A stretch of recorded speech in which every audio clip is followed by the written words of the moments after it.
Disney's Disneyland. When you wish upon a star, makes no difference who you are. Each week as you enter this timeless land, one of these many worlds will open to you. Adventureland, the wonder world of nature's own realm. Fantasyland, the happiest kingdom of them all. Frontierland, tall tales and true from the legendary past. Tomorrowland, promise of things to come. Presenting this week from Tomorrowland.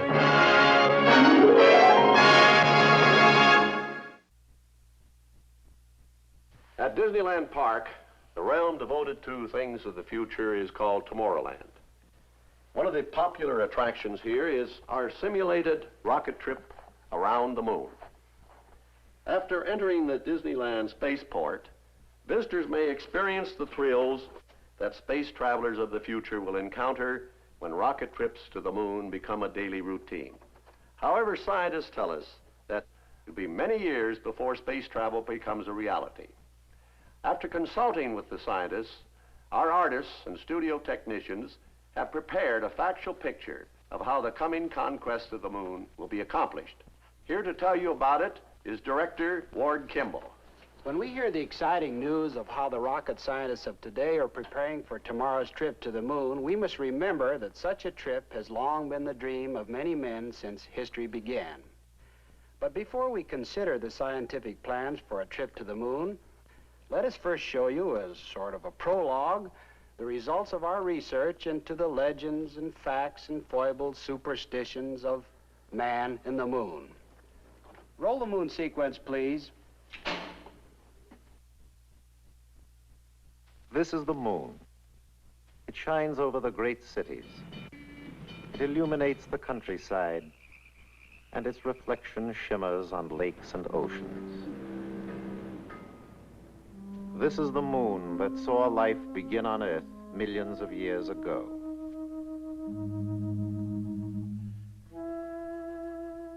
As primeval man watched the moon in the night sky, it became to him an object of curiosity. In legend, he tells the story of an old man who, while digging, discovered a small, shiny object.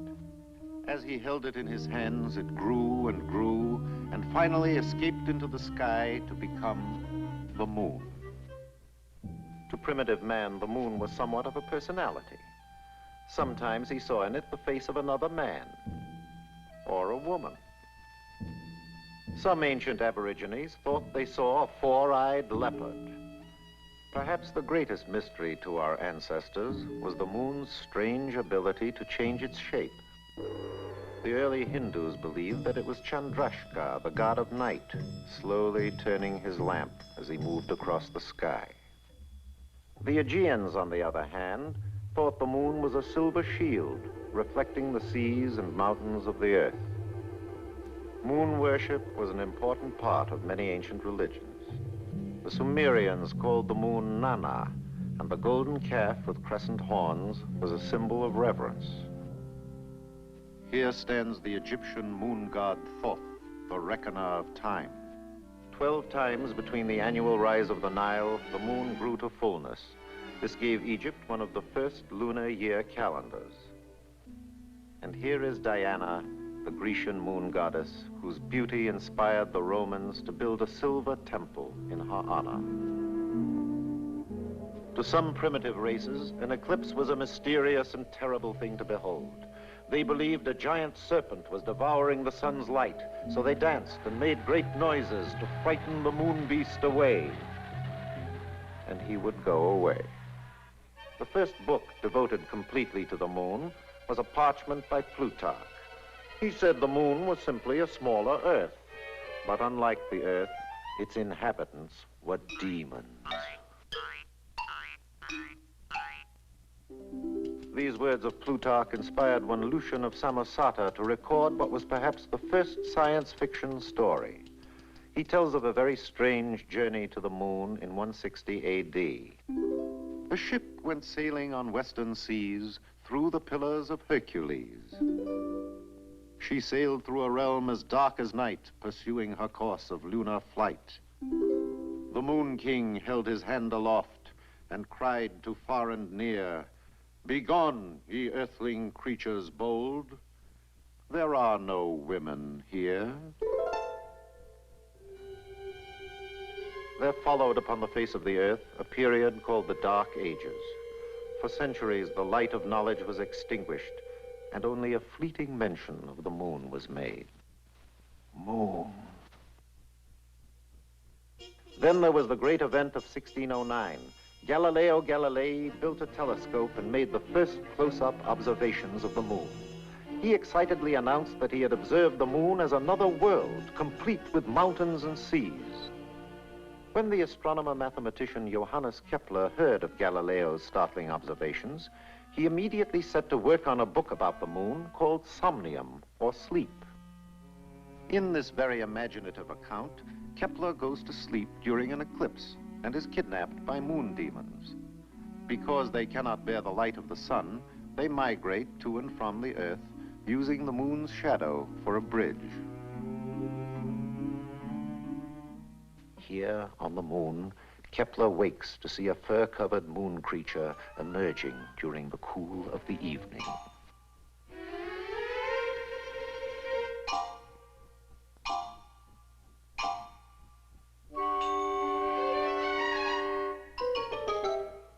Amazing. Kepler's experience inspired the English bishop Francis Godwin to write a book called The Man in the Moon.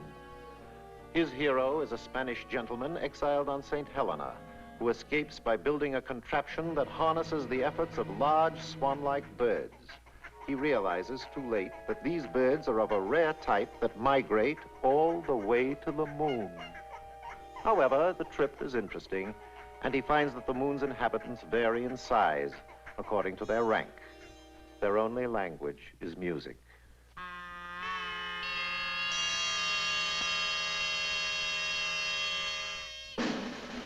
A few years later, the flamboyant Cyrano de Bergerac makes comments on the possibility of traveling to the moon. His close friends scoff at the idea. This drives Cyrano to prove his point by writing a unique science fiction moon trip. His own personal device for getting to the moon is a string of bottles containing dew. Anyone knows that as the sun rises, so does the morning dew, and so does Cyrano. His scheme works so well that he has to discard some of the dew bottles for fear of overshooting his mark. But alas, he drops one too many, misses the moon, and lands in Canada. The natives are very hostile. He has to escape. What to do? Build a rocket, of course. This time, he is more successful. When his fuel supply gives out, the moon's gravity helps him make a triumphant lunar landing.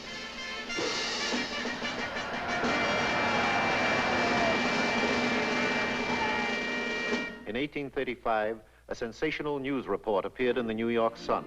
Sir John Herschel, noted astronomer, had discovered life on the moon. The account stated that Sir John, aided by a powerful new telescope, was able to study the moon from a distance of 50 feet.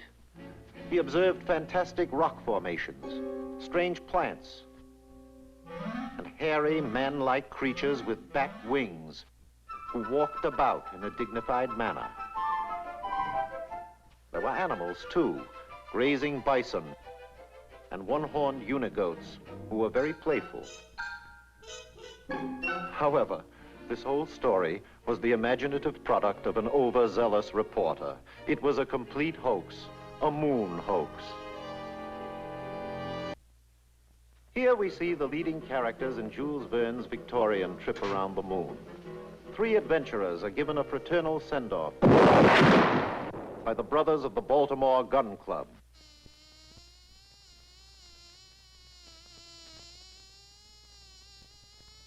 After a very hazardous trip, the daring spacemen are given a hearty reception by the brothers of the Baltimore Gun Club.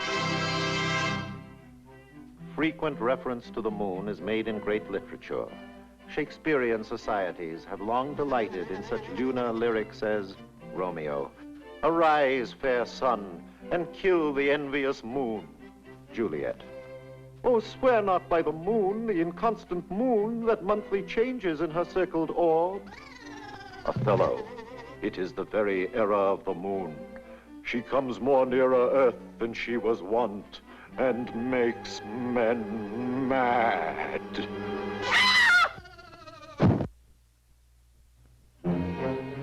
The moon is the source of many odd beliefs and superstitions.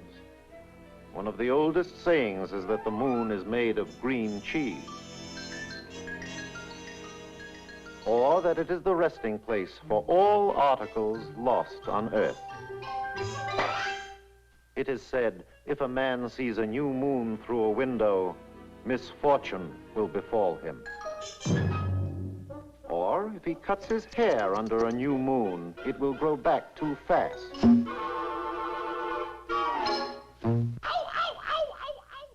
A secret wish made to a new moon will come true. But it is unlucky to see the new moon over the right shoulder. A new moon is the time to begin things. This is a good time to get married, to build a house, and move into it. Caesar once said that the dark of the moon is the best time to start a battle.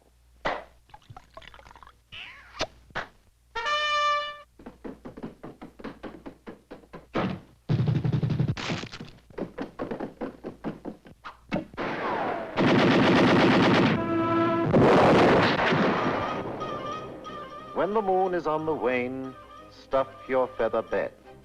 Wash your linen, mow your grass, cut your timber. Some farmers believe that the moon governs the planting of crops. They say that root-type crops should be planted during the dark of the moon, while the light of the full moon is the best time to plant the crops that grow above the ground. Also, medicines and tonics are said to be more efficient if taken during the full moon. In autumn, the full moon is the harvest moon. If the moon is a silver shield, be not afraid to reap your fields. But if she rises haloed round, soon we'll tread on deluged ground. Pale moon doth rain, red moon doth blow, white moon doth neither rain nor snow.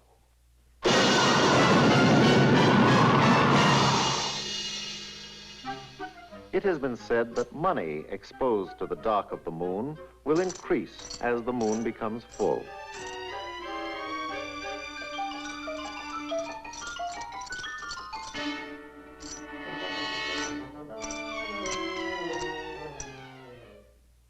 Some even believe that the left hind foot of a rabbit procured in a graveyard during the dark of the moon will bring good luck. We are warned that sleeping in the lunar light will produce lunacy. From this supposition evolved such expressions as loony, lunatic, moonsick, moon mad, and moonstruck.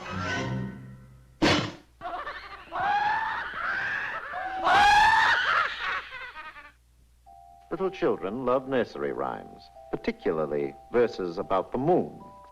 The man in the moon came down too soon and asked his way to Morridge. He went to the south and burned his mouth to suffering cold peach porridge. Hey, diddle, diddle, the cat in the fiddle. The cow jumped over the moon. The little dog laughed to see such sport. And the fish ran away with the spoon.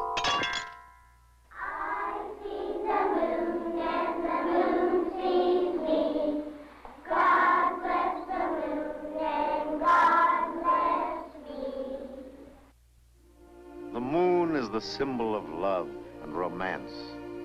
It has long been the inspiration for love songs the world over. It is very simple to write a moon song. First, of course, you must have the moon, preferably in the month of June. Someone to croon, and someone to write the tune. Add the word spoon, some flowers in bloom, and maybe even a honeymoon. Hit it, boys. I see the moon shining down on lovers, spooning in the gloom. I see the moon on a sandy dune by a blue lagoon. All the hollyhocks in bloom fill the air with sweet perfume. Soon, pretty soon, love will bloom and you will croon. I see the moon that shines in June like a macaroon. I see the moon, we will sing it soon, rhyme it all with moon. Soon, spoon, June and moon, there'll always be a honeymoon. Honey, honey, honey, moon, moon, moon. I see the moon that shines in June like a macaroon. I see the moon, we will sing it soon, rhyme it all with moon. Soon, spoon, June and moon, there'll always be a honeymoon. There'll always be a honeymoon. Honey, honey, honeymoon, within your moon. There'll always be a honeymoon.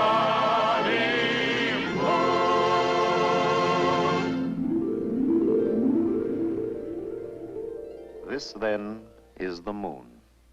Like a flower in heaven's high bower, with silent delight, sits and smiles on the night.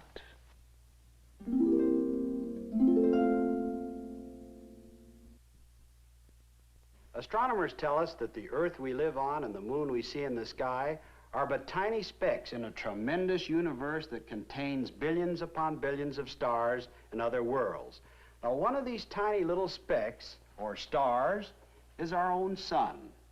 And circling around the sun is a system of 9 major planets. Except for Mercury and Venus, all of the planets have 1 or more moons. The giant Jupiter has 12, Saturn 9, Mars 2, and of course our Earth only 1. How the Earth and moon came to be is a mystery. Astronomers speculate that about 4 billion years ago, our own universe was once a tremendous swirling cloud of cosmic gases and dust.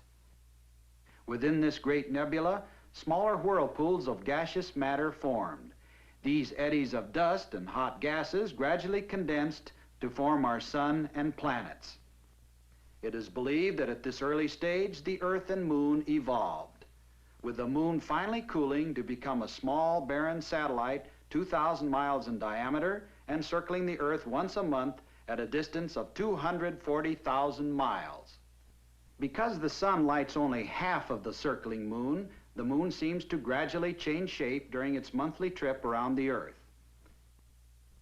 When the moon moves between the Earth and the sun, we see nothing but the dark shadow side. This is called the new moon. Each night, as the moon progresses along its circular path, we see slightly more of the lighted half. When it reaches a point on the opposite side of the Earth from the sun, it appears to us as a full moon. Then, as the moon continues its journey, we begin to see less and less of the illuminated half until finally it completes its monthly trip and becomes a new moon once again. Sometimes the circular path of the moon carries it through the shadow of the Earth, and we observe the weird effect known as an eclipse of the moon. On other rare occasions, during daylight hours, the invisible moon passes squarely between the Earth and the sun, and we are treated to the spectacle of a solar eclipse. Evidence of the moon's influence on our daily lives is here demonstrated. The gravitational pull the moon exerts on the oceans of our Earth causes daily high and low tides around the world.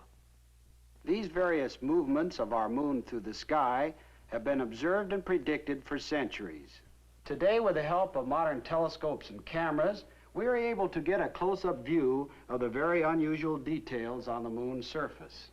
The prominent dark areas we see even without a telescope are large, flat plains surrounded by mountain ranges and craters.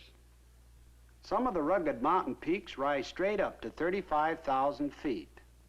And the craters range in size from small potholes to giant openings measuring 146 miles across.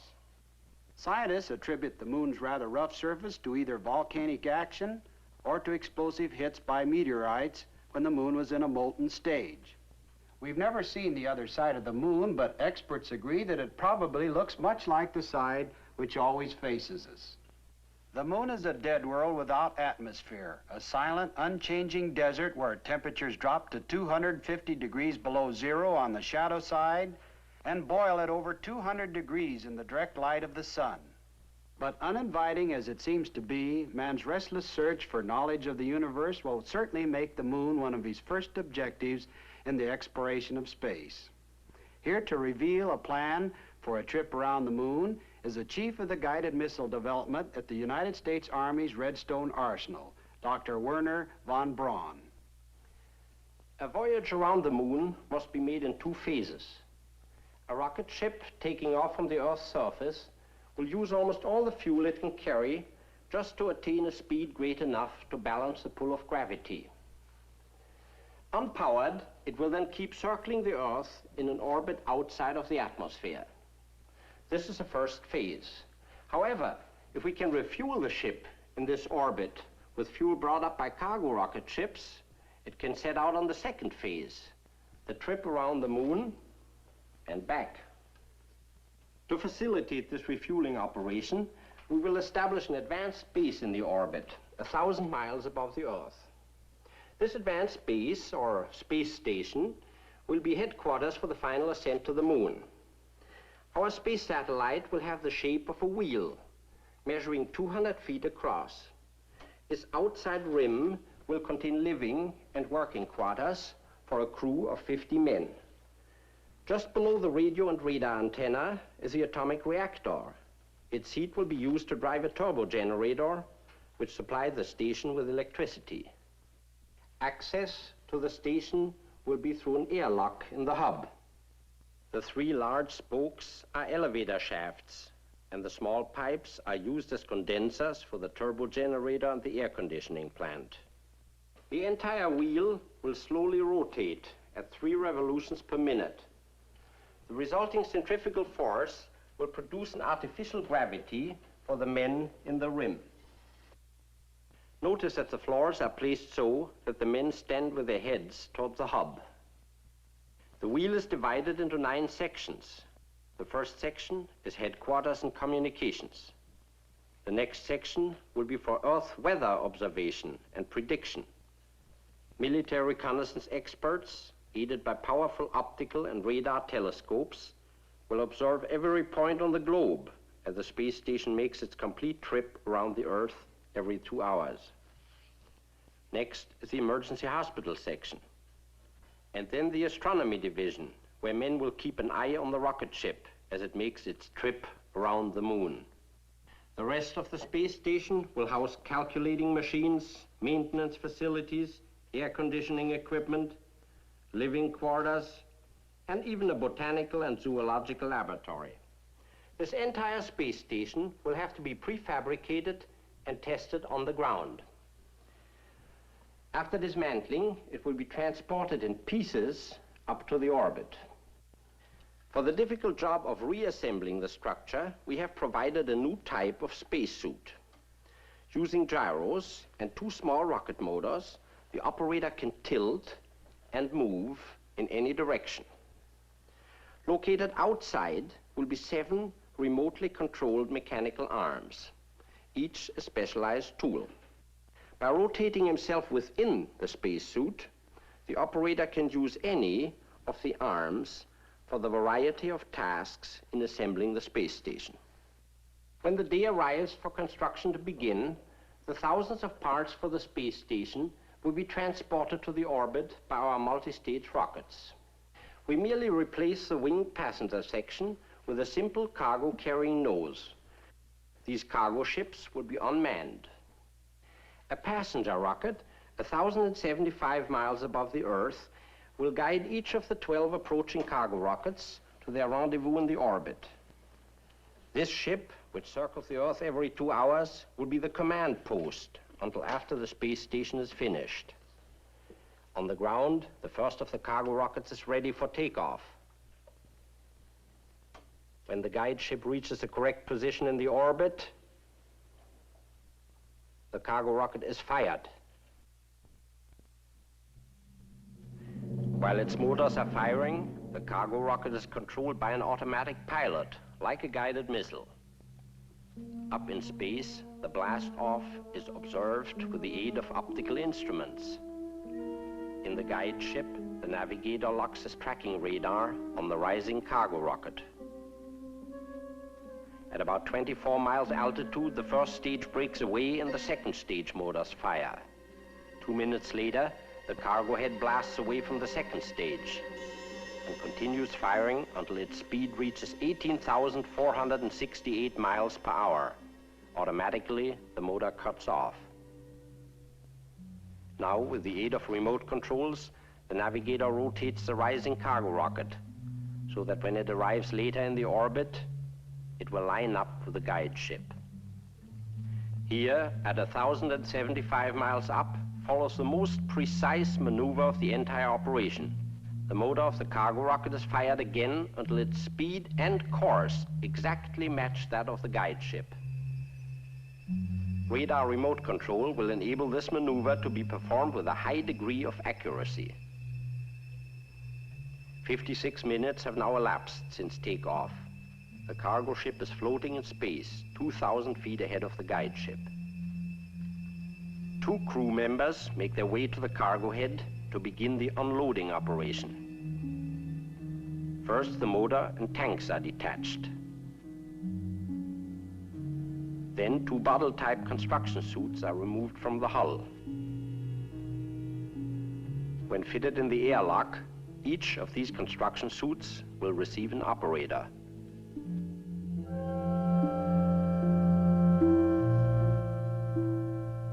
The sections of the cargo ship are moved back to make way for other supply rockets soon to arrive.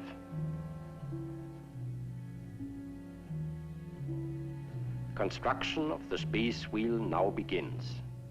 The sides of the cargo nose are mechanically separated. Built-in tanks of compressed air inflate this large plastic inner section of the hub. Thin metal plates are immediately clamped on the outside to protect it from meteors. The first workday in space draws to a close. Every 24 hours, another cargo rocket will arrive in the orbit. When the airlock is attached, the pressurized hub section can be used as temporary quarters for eating and sleeping. Each succeeding load is carefully scheduled so that the parts of the station can be assembled in correct order. Nylon ropes prevent the parts from slowly drifting away. Next, the atomic reactor is installed. The wheel begins to take shape now as the 3 main spokes and rim sections are joined together. Condenser pipes are fitted next so that the atomic reactor may be put in operation. Even though there's no apparent motion, everything in the orbit is hurtling around the Earth at 16,000 miles per hour. The shell of the station is completed. Now comes the delicate task of installing instruments and the multitude of equipment inside. Finally, 2 small rocket motors on the rim, blasting for a few seconds, will set the wheel in permanent motion to revolve 3 times a minute. As life on the station settles down to routine, the large reflecting telescopes will begin their work. These giant eyes relay pictures to television screens inside the station. One telescope photographs the surface of the Earth. Another keeps a constant watch on the Earth's weather, while the third is trained on our next objective, the moon.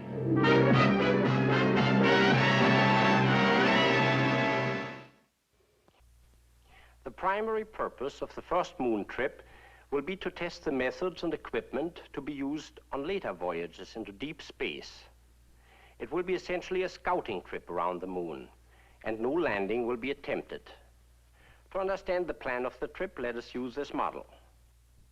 Here is the Earth with the moon circling around it. Since the first half of the trip will take 5 days, we must aim the ship well ahead of the moon so that they both arrive at about the same point in space at the same time. Here we have a scale drawing of the Earth with the moon 240,000 miles away. This is the elliptical path which our rocket ship will follow, going out, and coming back. For the rocket to leave the orbit of the space station, its speed will have to be increased by firing the rocket for a brief period of 10 minutes. The ship will then coast for 5 days. The Earth's gravity begins to slow the rocket down until 121 hours later, at a point within 60 miles of the moon's surface, it will begin to fall back toward the Earth. Gradually picking up speed, it will take another 5 days to coast back to the space station. This model will show you how our future moon rocket ship might be designed. It will be 53 feet in length, has no wings or tail surfaces, because it will be assembled and operated only in the vacuum of space. For the hull of the ship, we are adapting the cabin section of one of the Earth to Space Station passenger rockets. To the nose, we have added a small atomic reactor, which will drive a steam turbine and furnish electricity for the ship's instruments. This shield will protect the crew members from dangerous radiation. The ship's crew of 4 men will be placed 2 in the front and 2 back here. This is the directional radio radar antenna.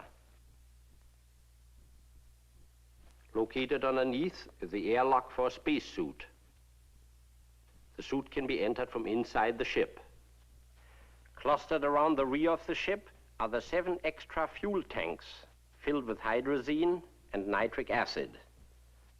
All but the centrally located tank will be released when empty near the end of the return trip to cut down on dead weight. Even though we now have the theoretical knowledge to make a trip to the moon, it will be many years yet before our plans can fully materialize. However, let us imagine for a moment that the many problems have been solved and that after completing our space station, we are ready to begin our first voyage around the moon. Ladies and gentlemen, through a worldwide network of radio and television, we are bringing you an on-the-spot account of the first expedition around the moon. Here at Space Station number 1, 1,000 miles above the Earth, the final preparations have all been made. Except for the time the rocket is on the other side of the moon, our radio and that of the station will be in constant communication with the ship during the 10-day voyage. As the moon ship stands by, the all-important pressurized spacesuit enters the rocket's airlock for the last time. During the trip, it'll be used only in the case of emergency. The captain is the last man to come aboard. He will direct the entire expedition from his position at the front of the ship.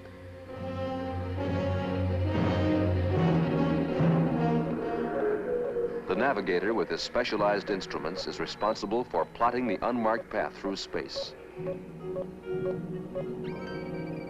The radio operator must maintain constant communication with the Earth on the space station. Finally, the rocket ship's motor and other mechanical functions will be the responsibility of the engineer. After final instrument check, the ship's crew lock themselves in position for the blastoff. Now, only minutes remain until firing time.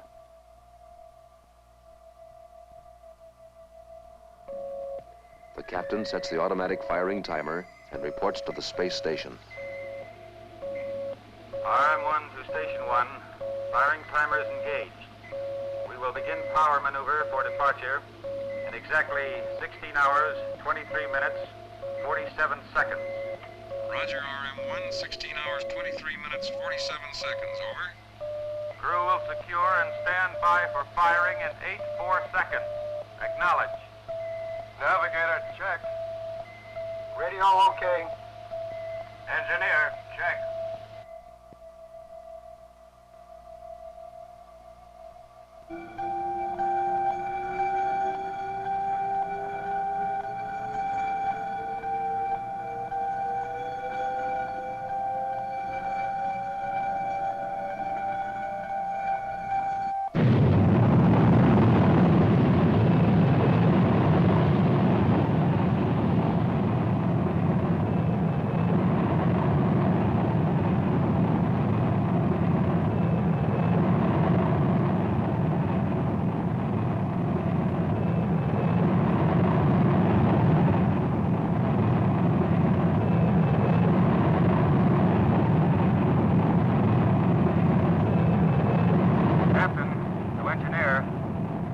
Uniform 27-1 report. Over. Engineer to captain. Motor pressure 447 psi, 3 low. Turbo pump 11,000 RPM, right on the button. Actuators steady. Guidance readings okay. Cabin pressure 0.3 psi low. Cabin temperature 72 degrees. Over.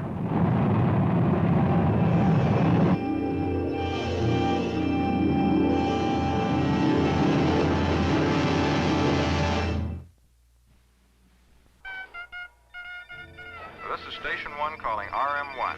Our radar telescopes have charted your firing time and course. Give us a voice report for instrument error check. Over. Well, we're on our way. Joe, how about another report? Our firing time was 10 minutes, 0.35 seconds. Cutoff velocity, 21,888 miles per hour. Cutoff altitude, 1,765.2 miles. 1.6 low. Okay. Now let's double check that star tracker with an optical and radar fix. Right.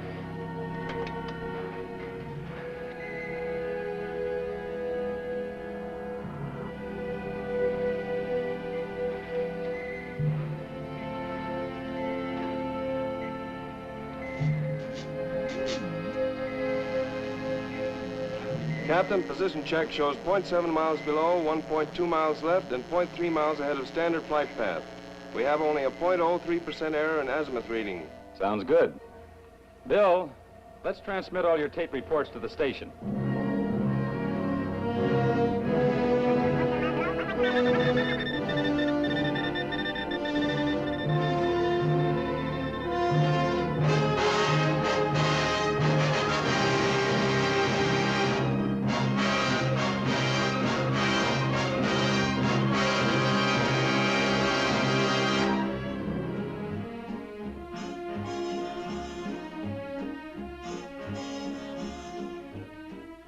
Gentlemen, we are interrupting our program to give you the following message.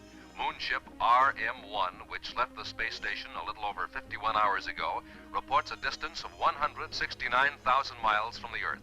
The ship is traveling at 9,400 miles per hour, and deviations from the intended flight path have been so small that the captain reports no corrective power maneuver has been necessary as yet. We are happy to report all the crew are in good condition.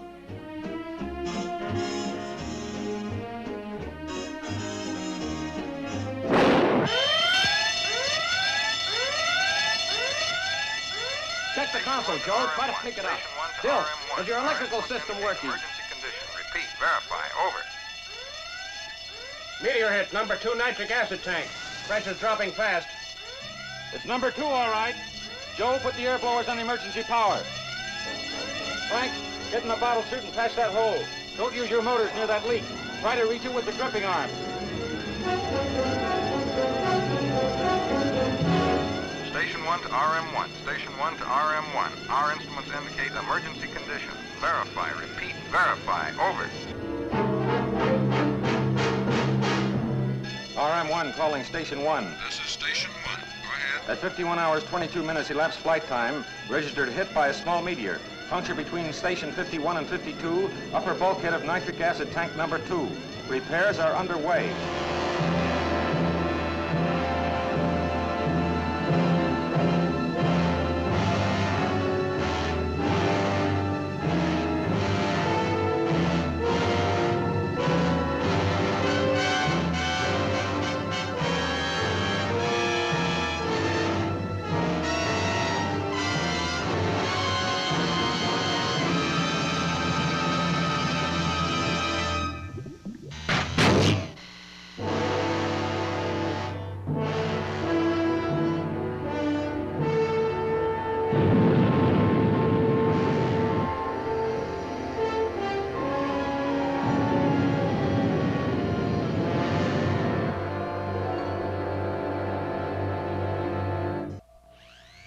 RM1 to Station 1. This is Station 1. Go ahead. Meteor puncture sealed. Estimated diameter of meteor, 1/16 of an inch. No injuries, equipment okay. Estimated loss, 180 gallons of nitric acid. Proceeding on flight plan. Over and out.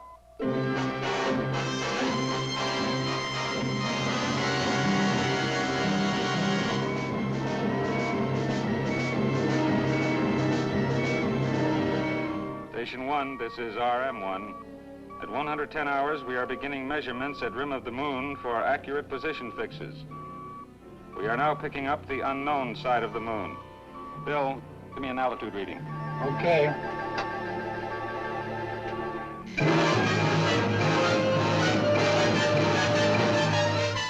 Radio altimeter reads 22,886 miles from the moon's surface. Oh, we're moving in fast. Frank, have you got anything in that star occultation reading yet? Just a moment, I'll run it through the computer.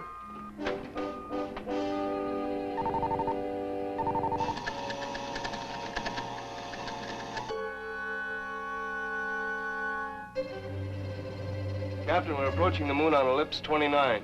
Course indicates collision with moon at 1:20 hours, 56 minutes. Correction tape 340 must be used at 1:16 hours.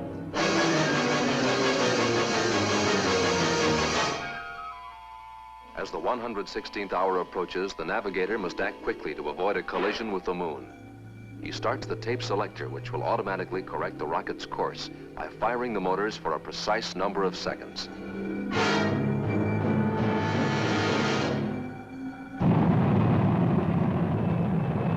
RM1 to Station 1. At 116 hours, conducting power maneuver on correction tape 340. Out.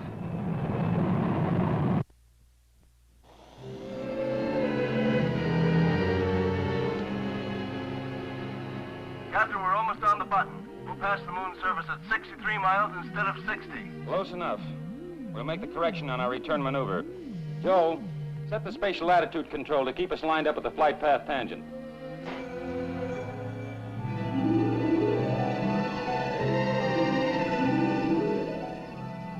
Stand by for observation schedule 17. Station 1 to RM1. We acknowledge observation schedule 17. Checklist as follows. Green filter 93-B on electronic camera on upper astrodome. Use magnetic color tape on station 3, lower astrodome. Run 180-degree graph through contour mapper. Over. The next few hours will constitute the most important phase of the trip. The moon is sweeping past the ship at great speed, and in the brief span of about 3 hours, all close-up observations of its unknown surface must be completed.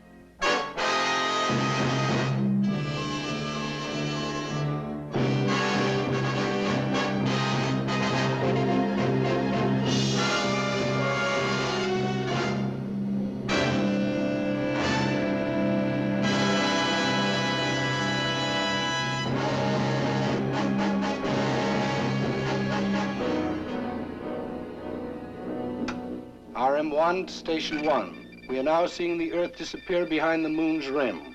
This will be our last radio message until you see us on the other side. Roger, RM1. Good luck.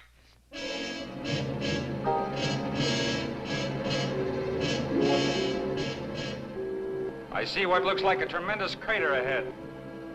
Bill, what does the contour mapper indicate? Depth of crater is beyond range of contour mapper.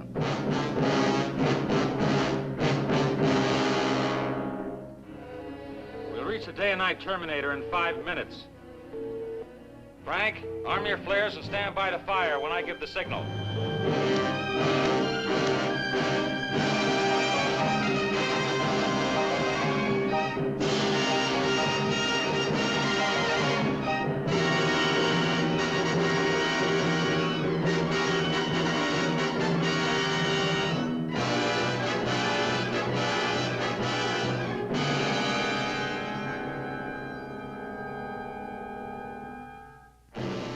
Okay, Frank. Fire your flares at 3-minute intervals.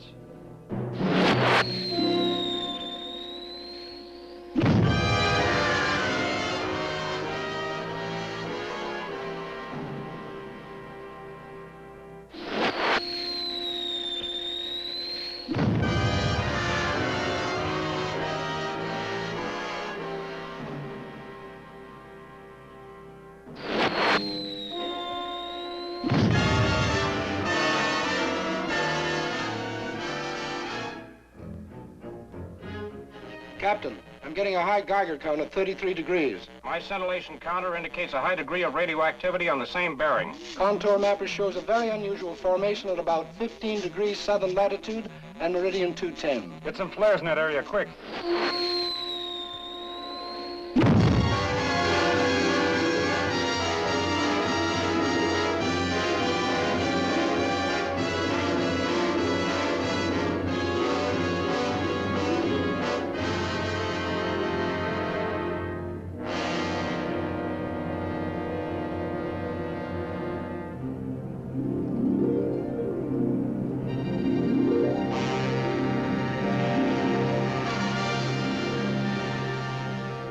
RM1 to Station 1, do you read us? Over. Roger, RM1, we read you weak but clear, over. At 123 hours, we are observing the Earth emerging from behind the moon. We will leave moon shadow at 124 hours, 14 minutes. Our ETA in orbit is 241 hours, 27 minutes. After 3 hours of total darkness, the ship breaks from the moon shadow into the glaring sunlight to continue on its 5-day return trip. The irresistible power of the Earth's gravity has now changed the rocket's direction and is pulling it with ever-increasing speed back to the space station.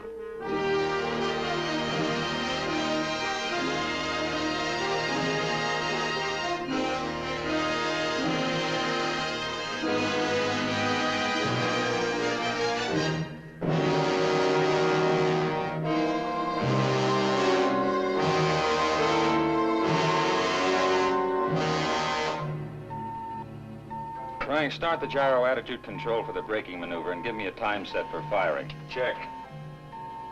At 240 hours, preparations are being made to enter the orbit of the space station. The ship's direction is reversed so that the subsequent firing will slow the rocket's speed and jettison the empty fuel tanks. Okay for firing. Guidance tape 264 inserted. Set firing timer for 241 hours, 49 minutes, 11 seconds. Okay. Joe, set the tank release and report.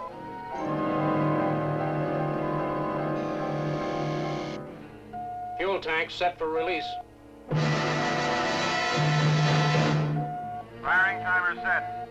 Stand by for power maneuver in 3-5 seconds.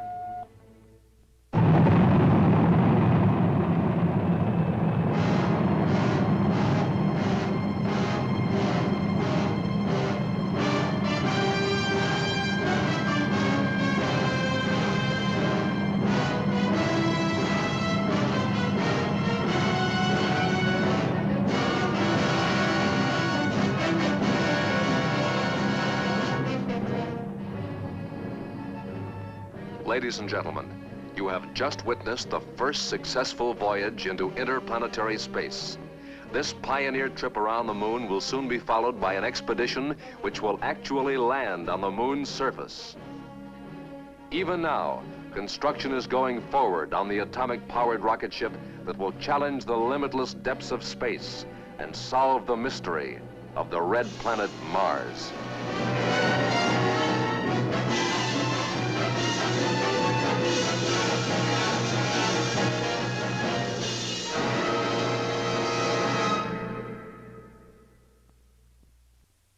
Next week, our show will come to you from Fantasyland, when we will present our version of Charles Major's romantic novel, When Knighthood Was in Flower. Here now are a few highlights from that show. Next week, from Fantasyland, Walt Disney invites you to witness the supreme spectacle of a fabulous era burst into life. It's an authentic chapter from the adventure-filled annals of history, When Knighthood Was in Flower, starring Glynis Johns as the beautiful Mary Tudor, and Richard Todd as Charles Brandon, a soldier of fortune. Meet James Robertson Justice, whose portrayal of the swashbuckling Henry VIII explodes on the screen in one of the century's most memorable performances. I command you! You hear? Yes, brother dear. Are you coming? No, brother dear. Michael Gough as the treacherous Buckingham, England's deadliest swordsman. Witness one of the greatest love stories ever told, a romance that rocked both England and France when a commoner is forced to make love to a princess by her royal command. By royal command? And sovereign decree.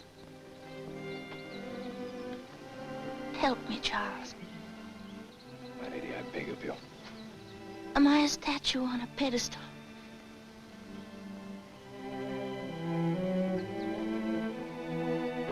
Zoom back through centuries of time to see a rough and ready wrestling match between Charles Brandon and the Duke of Buckingham.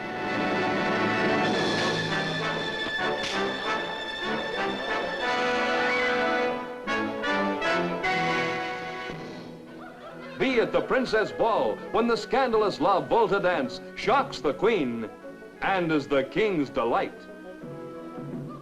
See Henry VIII in the role of huckster and haggler as he craftily tries to sell his sister to the King of France. How much English gold does he want to sweeten the bargain?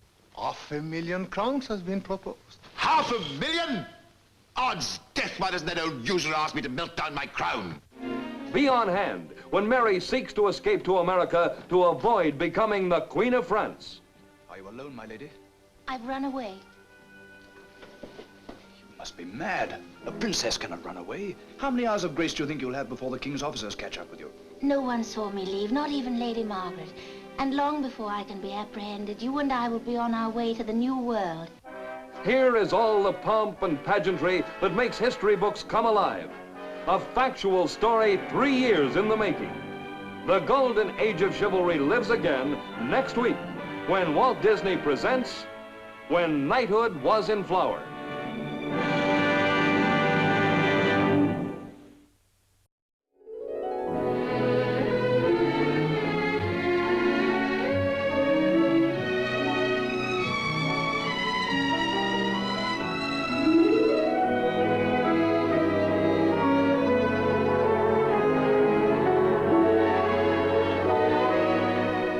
A new motion picture of rare enchantment will soon be showing in your favorite theater. It is Walt Disney's The Littlest Outlaw. It's a story of courage, of adventure, a story of unusual charm. It's Walt Disney's The Littlest Outlaw. Feature length, Technicolor, soon.